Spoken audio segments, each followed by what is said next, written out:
Elon Musk menjual PayPal dengan perolehan keuangan di kantongnya adalah $180 juta dan dia menginvestasikan di SpaceX, baterai, Tesla, dan solar panel di mana uang itu tidak tersisa. Lucunya, hari yang sama dia membelanjakan uangnya tersebut, dia harus menginap di sofa di rumah temannya. Dia tidak punya uang tunai di kantongnya. Uang itu habis tidak lebih dari 24 jam setelah dia menjual PayPal. PayPal adalah impian Elon Musk memberikan financial inklusi atau sarana keuangan di dunia maya. Awalnya 20 tahun yang lalu kira-kira, untuk bertransaksi di dunia maya belum ada alat bayar yang handal dan terpercaya. Mimpi kedua Elon Musk adalah sustainable energy, di mana dia berfokus pada pemanfaatan listrik sebagai bahan bakar kendaraan dan baterai sebagai tempat cadangan energi. Solar panelnya, pabrik baterainya adalah pengejar impian dirinya agar dunia lebih sehat, lebih awet, dan tidak merusak lingkungan seperti produk perusak saat ini, yaitu berbahan minyak bumi dan batu bara. Ketika SpaceX roketnya diluncurkan, ternyata biayanya hanya 1/20 lebih murah dari roket manapun di dunia yang kebanyakan milik sebuah negara. Maka SpaceX kebanjiran order untuk pengiriman satelit ke orbit. Semua bisnis Elon Musk menguntungkan. Teslanya yang dia invest $70 juta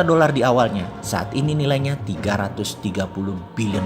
Oh ya, untuk idealismenya tersebut, menurut saya kalau kita mau menginvestasikan portfolio keuangan, patut kita membeli saham Tesla dan invest apa yang Elon Musk investasikan. Mengapa kali ini kita mendiskusikan Elon Musk? Hanya sekedar mengingatkan dari sisi lain dari kacamata membangun bangsa. Saat ini BUMN Indonesia dalam keadaan merugi atau bermasalah bisnisnya seperti Garuda, Pertamina, PLN, dan perusahaan karya-karya BUMN kontraktor secara keuangan tidak liquid alias cash flow perusahaannya berat semua. Begitu juga bank plat merah. LDR atau loan to deposit ratio-nya sudah mentok semua alias sudah tidak bisa memberi kredit lagi. Kalaupun bisa, ya kecil sekali, di bawah 5% dari aset mereka. Lalu kalau boleh jujur, kita lihat keuangan bank lebih dalam lagi saat ini. Dari yang meminjamkan kredit di bank yang saat ini masih lancar membayar, berapa persen? Saat ini yang minta restrukturisasi pembayaran cicilan, berapa persen? Dan pertanyaan yang mematikan, berapa NPL-nya atau non-performing loan-nya? Kredit macetnya berapa besar? Mungkin saya ini naif karena saya anti negara berbisnis dalam tanda petik. BUMN di bawah kementerian itu negara berbisnis. Saya anti banget. Untuk itu saya memberikan argumen-argumen panjang. Bahkan sejak periode lalu ketika kabinet menggunakan BUMN sebagai mesin penggerak ekonomi, saya sudah wanti-wanti. Di tahun 2015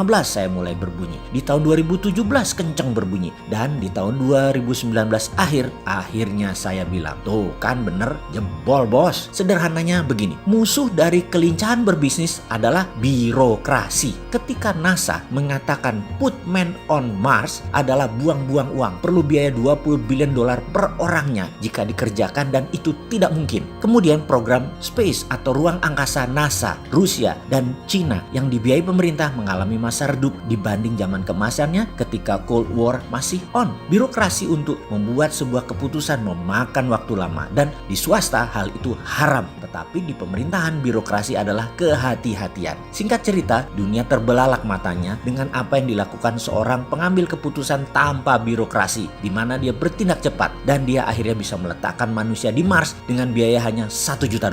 Sinting ini orang. Dan buktinya dengan SpaceX-nya yang harganya 1/20 dari biaya apa yang pemerintah sebuah negara punya dalam program peluncuran benda di orbit. Karena itu banyak yang menduga bahwa Elon Musk adalah orang yang akan mengendalikan satelit dan space sebentar lagi. Dialah the winner takes all-nya angkasa. Satelit itu ada usianya, dan ketika benda baru dipasang yang pasti pakai SpaceX. Jangan pakai buatan Cina yang meleduk itu. Kita lanjut lagi. Elon Musk pasti akan mengontrolnya. Karena itu sistem informasi, data, telekomunikasi, dan keuangan yang kedepannya full digital. Siapa yang telah punya backbone infrastrukturnya? Betul, Elon Musk. Sekarang kita sambungkan kedua bahasannya, swasta versus BUMN. Inilah penjelasan mengapa BUMN itu tidak efektif, merugi. Dan ada sebuah pertanyaan klasik. Sudah tahu tidak efektif, kenapa BUMN dianak emaskan? Sudahlah, kita ini negara demokrasi. Demokratisasi saja market itu. Demokratisasi saja bisnis itu. Jangan dimonopoli, jangan diotoriterkan bisnis itu. Nggak jalan. Jadi apa saran kita? Swasta kedepannya untuk dunia perminyakan boleh punya kilang, boleh punya refinery, hingga distribusi dan SPBU. Dari hulu, midstream sampai hilir boleh. Lalu untuk energi, swasta boleh punya punya power plant, distribusi dan jual listrik langsung ke konsumen,